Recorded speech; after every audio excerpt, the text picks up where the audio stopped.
సాక్షిగా రైట్ చూస్తూ ఉన్నారు.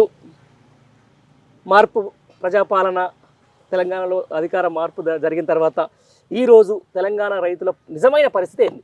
ఆ రోజు కేసీఆర్ పరిపాలనకి ఇప్పుడు ఉన్నటువంటి రేవంత్ రెడ్డి పరిపాలనకి చాలా తేడా ఉంది. 100% తేడా ఉంది రైతుల విషయానికి వస్తే. ఓకే ఆయన ఏం చేశాడు? సరే ఆయన ఏదేదో మాయమాటలు అని చెప్పి గ్యారంటీలని అదని ఇదని హామీలని చేసిండు. ఇవన్నీ చేసుకుంటూ సరే అధికారంలోకి వచ్చారు. అధికారంలోకి వచ్చిన తర్వాత ఆయన పరిపాలన ఎంత దయనీయంగా మారిందంటే రైతుల విషయానికి వస్తే ఒక్క రైతుగా చెప్తున్నాను నేను ఇవాళ, రైతు ఏడనైనా సుఖపడ్డ క్షణాలు అయితే లేవు ఆయన వచ్చే దగ్గర నుంచి. కరెంటు విషయంలో కావచ్చు, వడ్ల కొనుగోళ్ళ విషయంలో కావచ్చు, లేకపోతే విత్తనాల విషయాలు కావచ్చు, ఇంకా ఏ విషయాలైనా రైతుకు అవసరమైనటువంటి విషయాలలో మాత్రం పూర్తిగా ఫెయిల్ అయినరు. అందుకని ఈ రోజు వరకు ఇప్పటి వరకు ఆయన చేసింది ఏంటి అంటే ధాన్యానికి ఒక 500 రూపాయలు బోనస్ కలిపి ఇస్తామని చెప్పాడు. ఇది ఫస్ట్ ఆయన అన్న మాట, రైతుకు అక్కరొచ్చే మాట. అది పూర్తిగా అబద్ధం. అది ఇంతవరకు ఎక్కడైనా కానీ ఈ రోజును అదే సన్నధాన్యానికి దొడ్డు ధాన్యానికి ఇయ్యనని చెప్పారు. అసలు దొడ్డు ధాన్యానికి ఇచ్చినా సన్నధాన్యానికి ఇచ్చినా రైతుకే కదా ఇవ్వాల్సింది. అట్లా ఇవ్వాలి. లెక్కకైతే నువ్వు ఏ ధాన్యానికి ఇచ్చినా నువ్వు ఇస్తే బోనస్ అన్ని ధాన్యాలకు ఇవ్వాలి.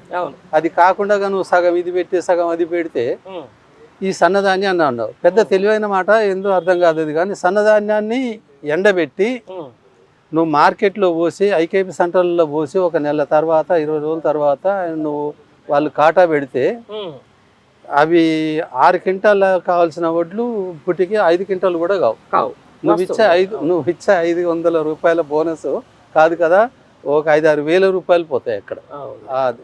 ఆ క్వింటాల్ వడ్ల మీద 2,000-3,000 పోతాయి.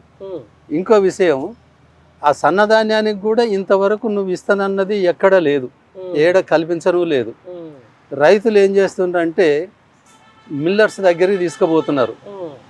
ఈ మిల్లర్స్ ఈ పాలనాపరమైనటువంటి అధికారులు కావచ్చు, నాయకులు కావచ్చు, ప్రభుత్వం నడిపే వాళ్ళు కావచ్చు, ఈ మిల్లర్స్ తోటి అంతకు ముందు మరి వాళ్ళు ఏం లాలుచిపడ్డారో, వాళ్ళ దగ్గర ఏం తీసుకున్నారో, ఇప్పుడు ఏం లాలుచిపడ్డారో తెలియదు. కానీ కేసీఆర్ గవర్నమెంట్ ఉన్నప్పుడు మా దగ్గరనే మిర్యాలగూడన 100 మిల్లులు ఉంటాయి. ఆడ ఆ మిల్లులల్లా 2,800 నుంచి 3,000 రూపాయల వరకు సన్నధాన్యాన్ని కొనిపించారు నిలబడి అక్కడ పోలీస్ స్థాయిలో.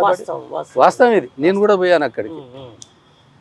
2,800, 3,000 రూపాయల సన్నధాన్యాన్ని మా సేను మించి కోసి అట్టనే తీసుకుపోతే పచ్చిధాన్యాన్ని కొనుక్కున్నటువంటి మిల్లర్స్ ఇవాళ మరి వాళ్ళకి ఏమొచ్చింది, ఏమైంది, వడ్లేమన్నా మంచిగా లేవా, లేకపోతే రైతులు ఏమన్నా మంచిగా లేరా, ఏమైందో కానీ అదే 2,200, 2,100, 2,200కి 2,800కి 2,000కి 2,800కి దాదాపు 800 రూపాయల తేడాతో కొంటుండ్రు ఇవాళ అదే మిల్లర్లు. ఆడికి పోయి కంట నీరు పెట్టుకొని కూడా వానికి ఏమంటారు కదా, కాడికి పోయిన శవం తిరిగి రాదు అని ఆయనకి ఇష్టం వచ్చిన ధరకి ఇచ్చి రావాల్సి వస్తుంది. ఏడముంది ఇది?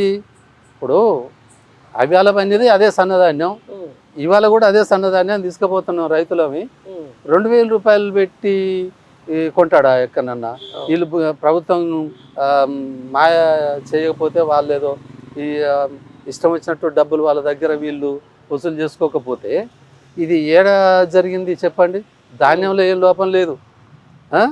మరి ఇప్పుడు ఎందుకు ఒక క్వింటల్కి 1,000 రూపాయల చొప్పున నువ్వు తక్కువ కొంటున్నావు మిల్లరు?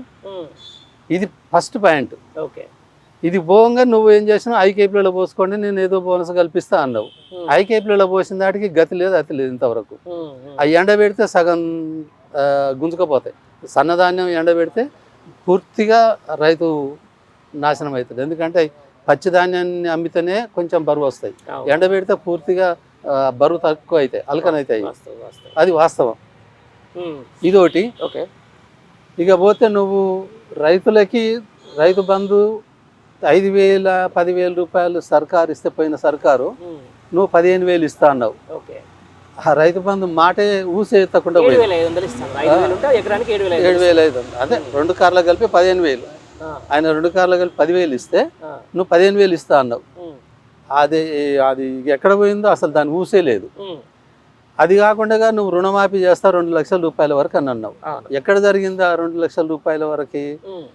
కేసీఆర్ గారు ఎలక్షన్కి ముందు ఎవరికైతే 1,00,000 రూపాయలు చేశారో మళ్ళీ వాళ్ళకే జరిగింది. అది ఏ రైతుకైనా నువ్వు 10 ఎకరాలున్నా 20 ఎకరాలున్నా 30 ఎకరాలున్నా ఒక స్లాబ్ సిస్టమ్ పెట్టు. 10 ఎకరాలకు వేస్తావు, 20 ఎకరాలకు వేస్తావు, 30 ఎకరాలకు ఇస్తావు అనేది ఇచ్చి అదే రైతు బంధును రైతు భరోసా అని పేరు పెట్టావు, అదే ఇచ్చేయి. అది లేదు, పూర్తిగానే అది మాయమైపోయింది. నువ్వు 6 గ్యారంటీలు ఆవిరైపోయినాయి. అయ్యి ఏ గ్యారంటీలు లేవు. అందుకని ఇవాళ నువ్వు ఆ రోజుల్లో నువ్వు ప్రచారానికి వెళితే నీదేదో పెద్ద ఉద్ధరిస్తామని చెప్పి నిన్ను ఆ టీవీలలో ముందర కూర్చొని నీ సభలకు వచ్చి ఏదో ఇంట్రెస్ట్గా విన్నారు జనాలు. అదే జనాలు ఊర్లల్లో ఇవాళ టీవీలల్లో నీ ప్రసంగాన్ని వినటానికి అసహించుకుంటున్నారు, చీకొడుతున్నారు. నువ్వే దాన్ని పతనమయ్యే మాటలు మాట్లాడుతున్నావు.